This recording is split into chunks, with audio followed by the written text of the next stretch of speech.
de un tema importante y sobre todo estábamos hablando, ¿no?, en el bloque anterior sobre el mal manejo, las malas políticas que está aplicando este gobierno nacional y por supuesto en este concepto que quieren imponer de negacionismo, ¿no?, en este concepto que ha instalado este gobierno nacional, la desarticulación, ¿no?, y de desarmar los espacios de memoria tan importantes, ¿no?, que se han construido en estos tiempos y con esta lucha, ¿no?, inalcanzable que han tenido, ¿no?, en aquel momento aquellas primeras mujeres que se presentaban, ¿no?, a reclamar por sus hijos y todo lo que se ha ido construyendo, ¿no?, y por supuesto que tenemos que ser responsables y conscientes, sobre todo por lo que se está viviendo en estos tiempos de democracia y en estos censuras y todo lo que está sucediendo en todos los ámbitos, ¿no?, porque los medios de comunicación también estamos viviendo estas situaciones. Pero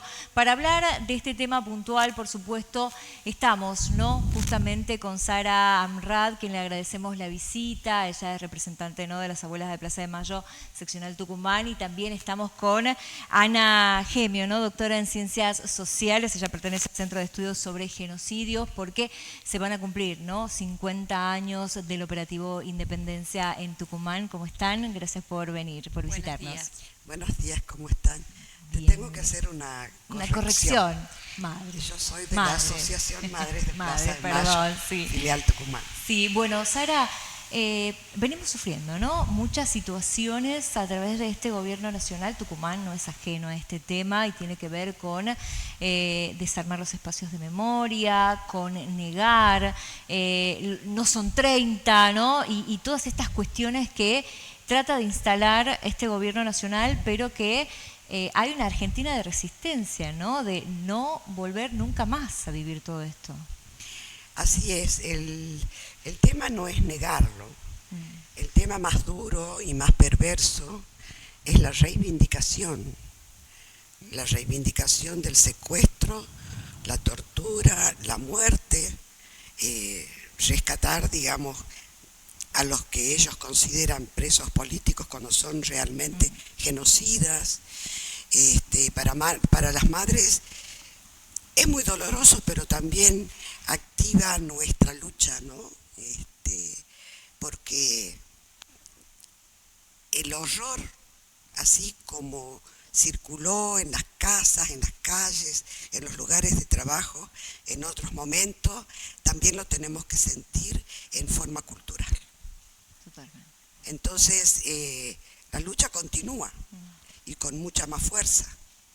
Ahora, ¿no?, uno ve todo lo que viene sucediendo a nivel nacional y todavía, ¿no?, hay un pueblo que busca esta reivindicación. Digo, qué difícil se hace, ¿no?, cuando se siguen instalando mensajes de odio, cuando se sigue buscando, ¿no?, negar toda la historia argentina.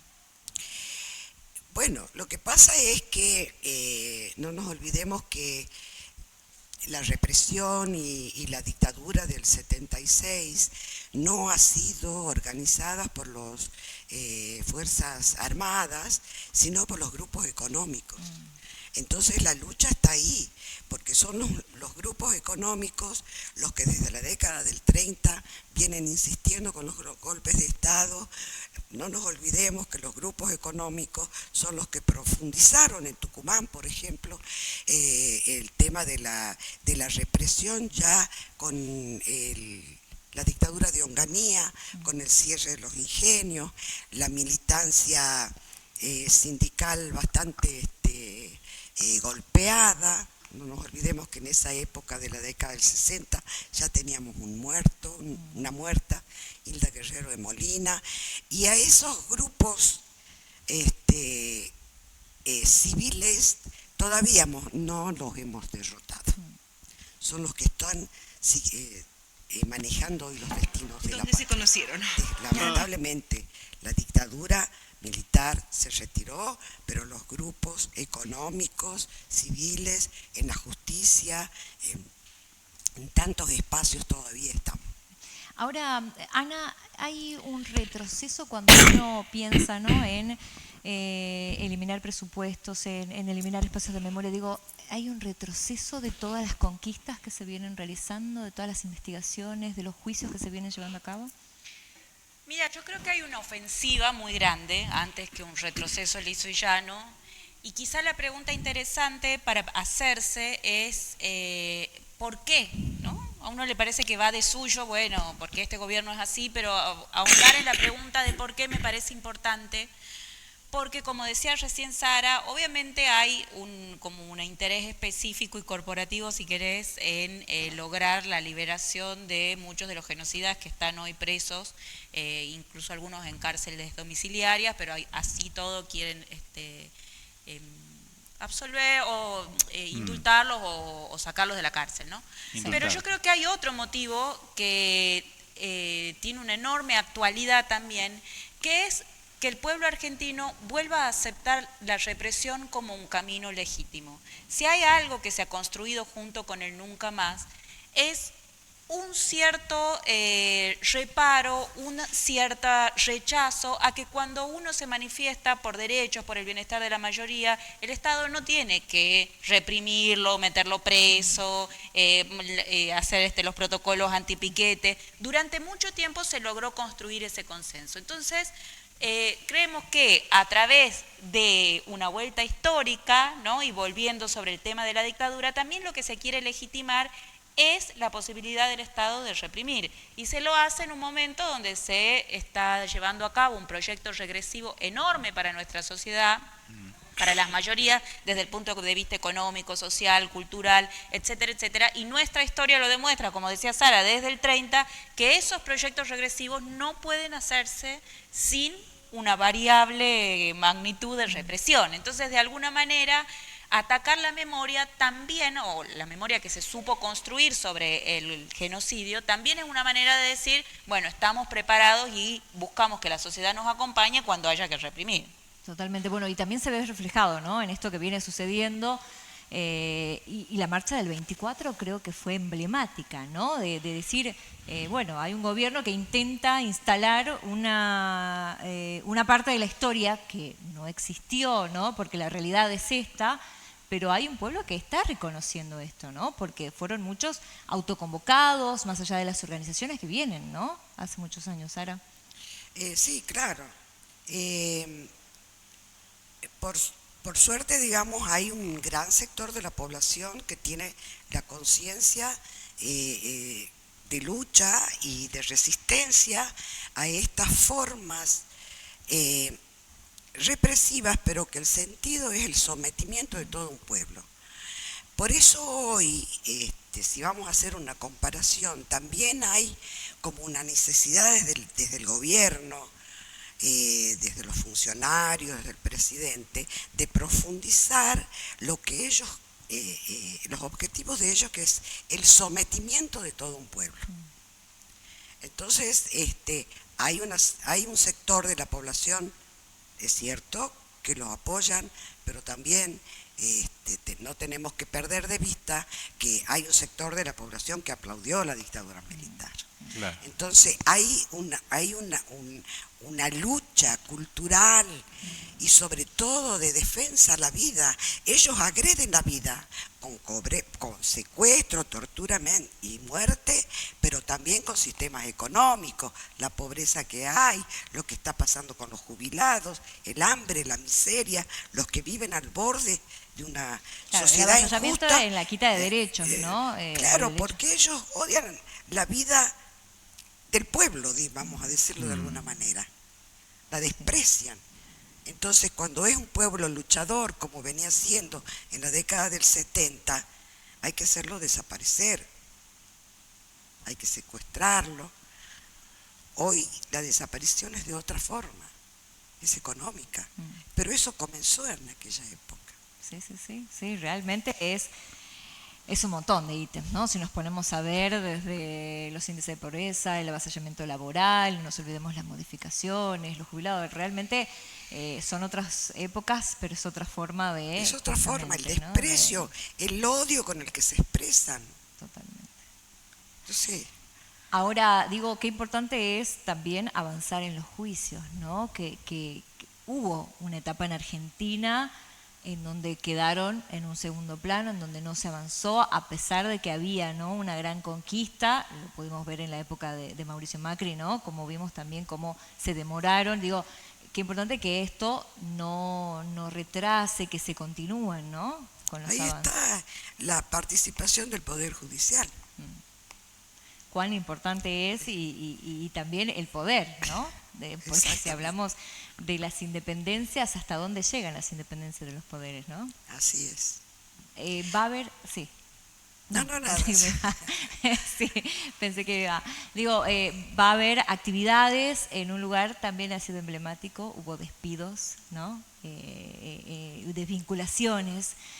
Pero hay, ¿no?, un grupo que sigue sosteniendo este espacio tan importante, ¿no?, la Escuelita de Famaillá. Sí, va a haber varias actividades.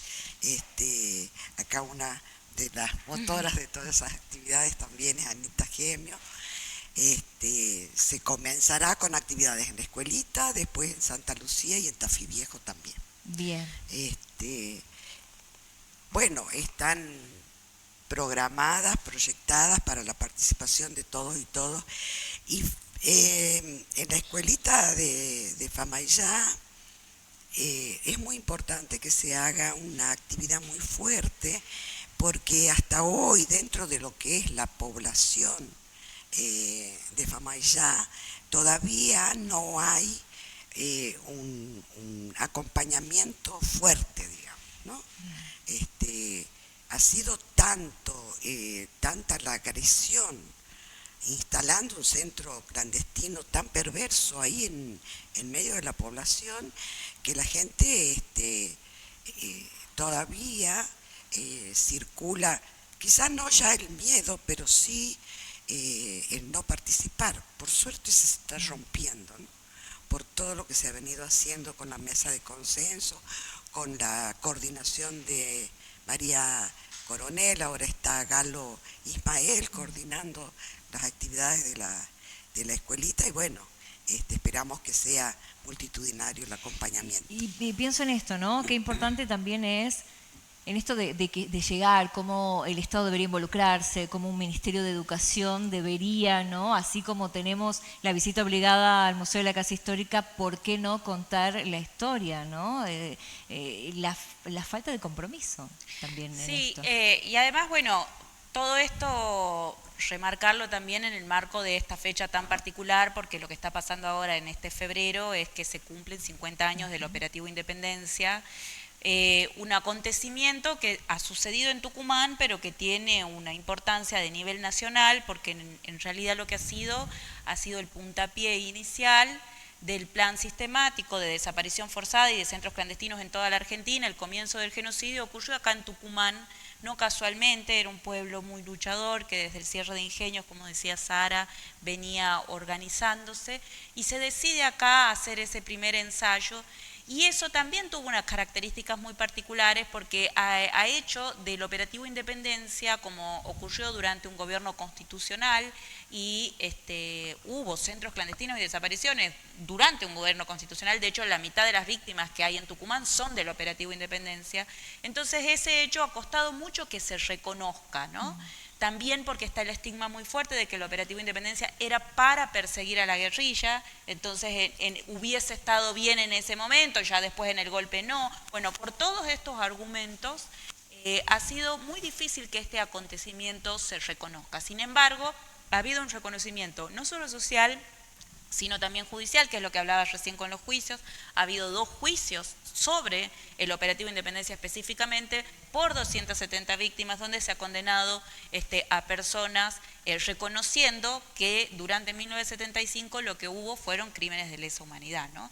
Entonces, en estas conmemoraciones que nos tocan en este febrero, de alguna manera traemos ese acontecimiento otra vez a este presente tan difícil, para que nos ayude a pensar, digamos, cómo ha sido ese momento, qué hemos aprendido de eso y qué de eso nos sirve para caminar este momento actual.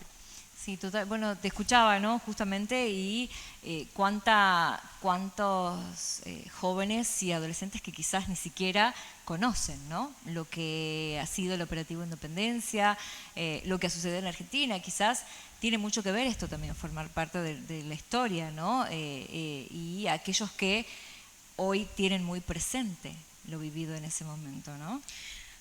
En ese tema a mí me parece interesante, en la experiencia nuestra de trabajo con jóvenes, sobre todo también en el sur, es que quizá hay poco registro de algunos hechos históricos, sin embargo sí existe una fuerte transmisión familiar en las comunidades, en los barrios y entre generaciones de las marcas del terror.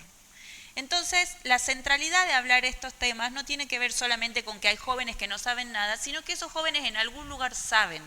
Porque en esas familias, esto que decía Sara, ese terror de no te metas, si sos quilombero vas a tener problemas, mejor no hables porque esto te va a pasar, todo eso son marcas que se arrastran de un determinado momento y a veces la dificultad es poder ponerle nombre o palabras a esas marcas o entender de dónde vienen o saber por qué el papá o la mamá le dicen no, mejor no te metas, ¿no? Entonces es interesante pensar en eso, que los chicos no es que son tablas rasas que no saben nada, sino que todas las familias han transmitido cosas. Lo difícil a veces es ponerle contexto a ese terror que se ha transmitido y que por eso ha sido efectivo también en cierta medida, ¿no? Sí, de hecho hay muchos que han comparado ciertas cuestiones pequeñas en comparación del horror que se ha vivido en esa época con estos operativos que se hacen en los barrios hoy, ¿no? Los llamados trencitos, ¿no? Son situaciones que lamentablemente uno pensaba que esto no iba a volver a pasar, torturas que ocurren dentro de las propias cárceles que hoy comienzan a denunciarse nuevamente, ¿no? Lamentablemente, y bueno, y que como lo decía Sara, disfrazados hasta de otros conceptos, ¿no? Así es. Una de las cosas que las madres y los organismos pedíamos desde el comienzo era el desmantelamiento del aparato represivo. En realidad, quizás el aparato represivo como tal de aquella época no funciona, pero sí la ideología, las formas. Hoy es sospechoso el pobre, se criminaliza la pobreza. Por eso esos famosos trencitos no se hacen dentro de la ciudad, se hacen en los barrios más pobres. Se estigmatiza la pobreza y la juventud. Entonces es muy fuerte el mensaje cultural, es muy fuerte la pelea ahí. Y lo grave es que es más grande la brecha, ¿no? Porque si uno pensara que hay son los menos, no, la brecha es mucho más grande hoy en Argentina, lamentablemente. Y así es. Creo que hoy se la nota más, digamos, porque hoy los grupos económicos se han mostrado más evidentes. Antes parecían democráticos, claro, entre comillas, en algunos casos, pero hoy ya han necesitado ellos mismos mostrarse con la agresividad con la que nos vienen sometiendo hace décadas. Realmente es así. Es así, ¿no? Sí. Sí. Recordemos las actividades, entonces, para el día miércoles. El día miércoles 5 va a haber una visita guiada y un acto en la escuelita de Famaillá a partir de las 17 horas. Bien. El 7 las actividades van a ser en Tafí Viejo, el 8 en Santa Lucía y el 17 de febrero se cierran las jornadas con una actividad frente al Tribunal Oral Federal porque es la audiencia preliminar por el juicio Fronterita, que es la primera vez, hablando de grupos económicos, es la primera vez que en Tucumán se va a juzgar la responsabilidad de directivos empresarios en estos crímenes de lesa humanidad. Las actividades completas igual las pueden consultar en las redes sociales de la Escuelita de Famaillá, que es se está publicando a diario material y ahí van a estar publicadas todas las actividades con los horarios. Bien, muchísimas gracias por visitarnos. Gracias a ustedes. Muchas gracias a ustedes. Gracias. Sara Amrat y Ana Gemio nos visitaron, ¿no? El día de hoy para hablar sobre esto, ¿no? Sobre esto que lo decimos siempre y bueno, justamente, ¿no? Somos uno de los medios que siempre estamos en defensa de los derechos humanos. Hoy nos toca hablar de esto.